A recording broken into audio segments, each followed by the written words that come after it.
Hello, Noodle. Welcome to the Galaxy Man Show. So, for my very next guest of this week, for a brand new week, is this sensational artist known by the name of THENEAR Official on Instagram. So, I'm proud to announce THENEAR on my show for tonight as tonight's guest. So, please welcome THENEAR. And yeah, here's THENEAR.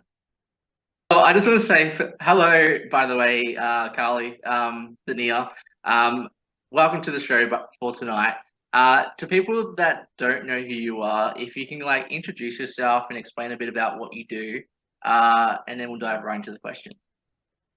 Yeah. Well, firstly, thanks for having me. Really awesome. So my name's Carly, but musically I go under THENEAR.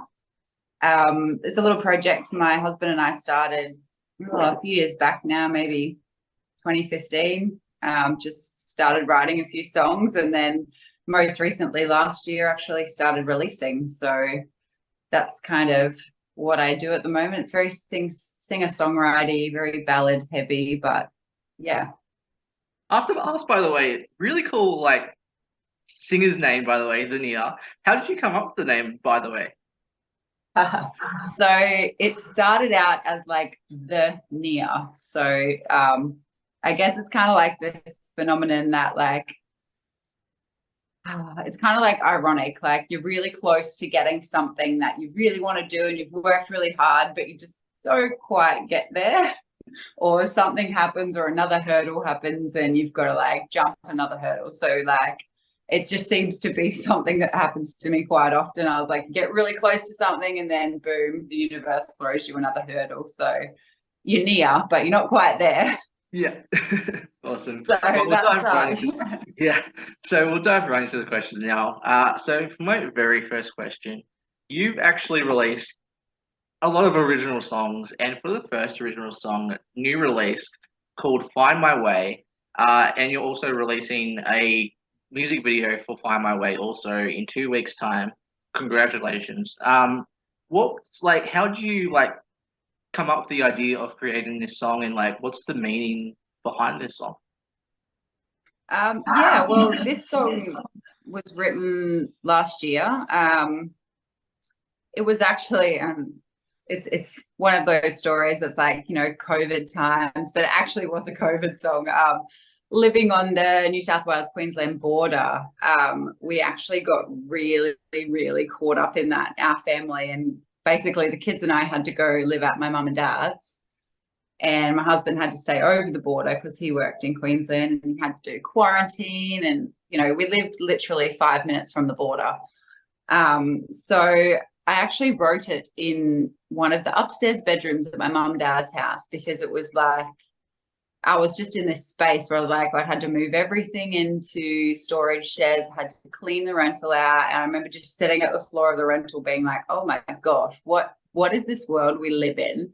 And is it ever going to be different again? Are we stuck? And, I think a lot of people went to a very dark place in that time because we were all isolated. We all had to do things we never thought we'd have to do living in Australia. So yeah, that's kind of where it came from. I just got a little piano sample off Splice, and then next minute I had some inspo, and then I made up my chords, and then I had a song.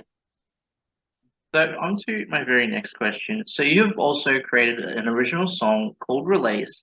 What was it like creating this one, and what's the meaning behind Release? So Release was a very duo effort with my husband. See, it's really weird. When I'm writing, I normally have words in my phone that I've just written at some random point, and I'll kind of say to him, "Oh, can you play a melody or something, or play something on the guitar?" And he'll just play something, and then next minute they fit together and make a song. It's weird. Nothing comes out unless we do it at the same time, and it all just works. But Release was just this little guitar riff, and then it turned into this song. And I guess the meaning behind the song is kind of when you're stuck in a relationship with someone that maybe you might need to leave and you find it hard to do so. And so that's sort of where the lyric and the story comes from for that one. So on to my very next question. So you've also created an original song called How Long. What was it like creating this one, and what's the meaning behind How Long? How long was that one was created on the piano back when I lived in Townsville a few years ago.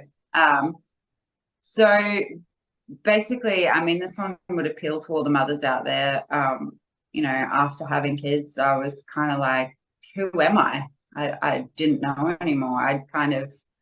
I was mum and I was a midwife and I was a wife, but I didn't really know who I was. And I was kind of stuck in this space of nothingness, I guess. And I was kind of I guess the contemplation was like, how long? Like, am I going to be able to find myself again? Is it going to happen? And yeah, I think the lyrics for that one really reflect that sort of state that I was in at that point. So on to my very next question. So you've also created an original song called Inside Out. What was it like creating this one, and what's the meaning behind Inside Out?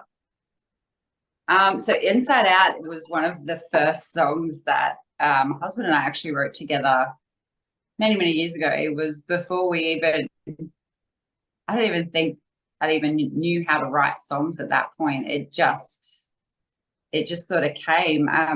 In the beginning, like I never really know what they're about, but then I guess looking back into that one, it was kind of about being in any relationship in your life, like whether it's a work relationship, a friend relationship, and you're sort of the submissive side. So someone's holding you down and keeping you from things that you should do. So it's kind of about breaking free from that. But the lyrics are a little bit, if you read into them, they're probably a little bit heavy. So it's got quite a boppy sort of almost sort of back in the day sort of tune to it, which lightens it up a bit. So on to my very next question. So what made you decide as a person, and especially as an artist, to get into singing in the first place?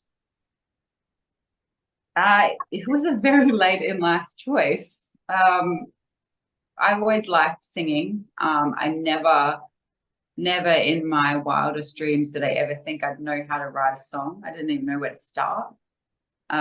Basically, I met my husband through music and he kind of introduced me to the whole songwriting concept. And once I started, I didn't stop. Like I think we've got over like 60 songs written now and they're just sitting there. So on to my very next question. So on to like the performing side of like the whole music industry. Like what's it like performing in front of crowds, and yeah, just like what do you like about performing in general? I'm very new to the performing. It took me a while, like, to get over the nerve side of things and to really, I guess, claim my space in performing. Because for a while there, I sort of felt like, oh, people might not want to hear sad songs, or people might not want to hear slow songs, and it was really nerve-wracking to begin with. But I did do a few shows. One of the people that I managed to link up with, Cap Carter, he asked me to come and do a show with him in Brisbane, and like having people come up to me and be like, oh, I really resonated with what you were singing about, and like they were emotional, like there were people with tears, and that was super like powerful for me. Like basically started out this journey where I was like, if 5 people like our songs, I'm happy. Like it was all about the journey rather than the end product, I guess. So on to my very next question. So what has been your like all-time favorite cover song to perform, and why? Oh, this is way too hard to pick. Basically, uh, anything like Florence and the Machine or Sia or anything with like that real the emotional lyric, the emotional melodies, the big crescendos, and that's what fuels my soul. So if it's got that, I want to sing it. So, so on to my very next question. So if you could work with any top three music artists in the music industry, who would they be and why? Well, Florence and the Machine first, because I'm an absolute fangirl. Recently saw her in Brisbane, and it was probably the most emotional concert and the best concert I've ever been to. I would love to spend like 5 minutes in a room with her and just get to know her personality, because I feel like she's got some good stories to tell. I'd love to work with Labyrinth. He is just something else, like, as well. Like, I mean, I don't even know where he pulls everything from, but his songs and what he comes up with, that would be wicked to be involved with. And probably, I mean, it's so hard to choose. I mean, if I could go back in time, it sounds really random, but like someone like Celine Dion, or someone like a classic person, like from back in the day, because I mean, my influences come from the Tina Arenas and the Celine Dions, and you know, that's what I listened to growing up. And I would love to sort of see how they went about their work and how they came up with what they did. I actually have an artist in mind too. You would actually vibe a lot with Amy Shark. Like you and Yeah, her, yeah. I picking up like a lot of similar vibes from you with Amy Shark. Like I guarantee you and Amy Shark would hit it off so well. yeah, I reckon personality wise we'd be very similar, like that Gold Coast girl next door. Yeah, definitely. Awesome. So on to my very next question. So if you could go anywhere on tour, take your music to any place, any country in the world, like where would you want to go to and why? Oh my gosh, I want to go to like the UK, and I want to play those really tiny dive bars with singer-songwriter open mics, or just, you know, where you find the diamond in the rough and people are just, they're undiscovered, and you can just go there and play original tunes and no one knows who you are. And I just reckon that would be exquisite and nice and cold and not too hot. So on to my very next question. So what advice would you give to upcoming artists that want to get into music? And yeah, what advice would you give them? I'd probably say do as much as you can, especially when you're young. Like, if you have the opportunity to learn things when you're young, absolutely do it. Keep writing, and once you're doing it, you just keep writing, keep releasing, keep promoting, and just get really good at that process, because the beginning part is like easy, well, not easy, but like it's much easier to learn your instrument and sing than it is to actually put your stuff out there. For me, it was really tricky to figure out that route. So on to my very next question. So if now THENEAR could talk to younger THENEAR, like looking back over your time in the music industry, like what advice would you give younger THENEAR and why? Oh my gosh, don't stop playing piano in grade 1 and have to learn it when you're older. For starters, start everything a lot younger.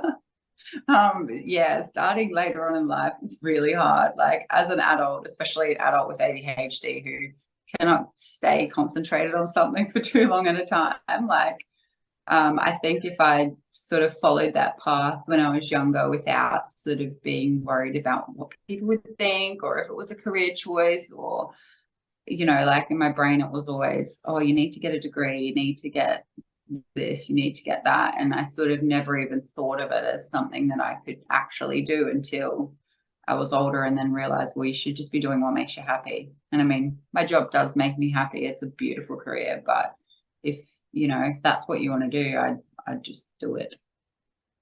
So on to my very next question. So what are like the positive and negatives into the music industry, and how do you get through those like negative moments as an artist?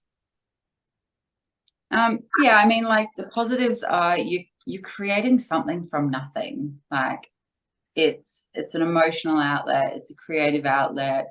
It's a beautiful thing to be able to write and create a song and share it with people. And like, for me, especially if you're singing sad songs, like, if I've ever been in a place where I'm feeling yuck, I love listening to songs and knowing that someone else has been there at some point. So there's a lot of positives in that.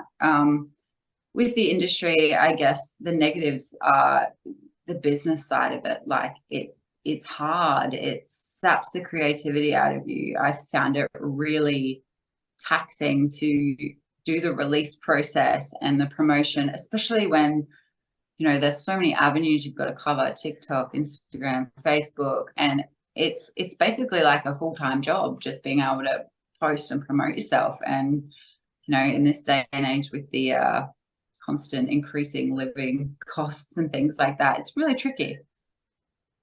So on to my very last question for you. So like what's next like for the rest of 2023, like goal wise, any like projects that you would like to announce on the show? Well, honestly, I'm just taking things as they come. Like this year, like there's a few gigs that have popped up that are original gigs, which I'm super stoked about. Couple at the end of this month that aren't quite released yet, which will be awesome because I love to be able to do the original stuff. And then I guess it'll probably get to the point where I should start releasing some more songs. So I'll be back in the studio and recording some stuff down the way. But I'm just kind of whatever the universe throws my way, I'm just saying yes. It's basically how it works. Yes. So I just want to say thank you so much, THENEAR, for making an appearance on my show. It has been such an incredible pleasure having you on for tonight. Do you have like any last final thoughts or anything that you'd like to share to people on the show? Basically, thanks for having me. And like, if everyone can continue to support like original music, especially, people up and coming, it's awesome.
Everything hurts and there's no one listening. There's no one listening.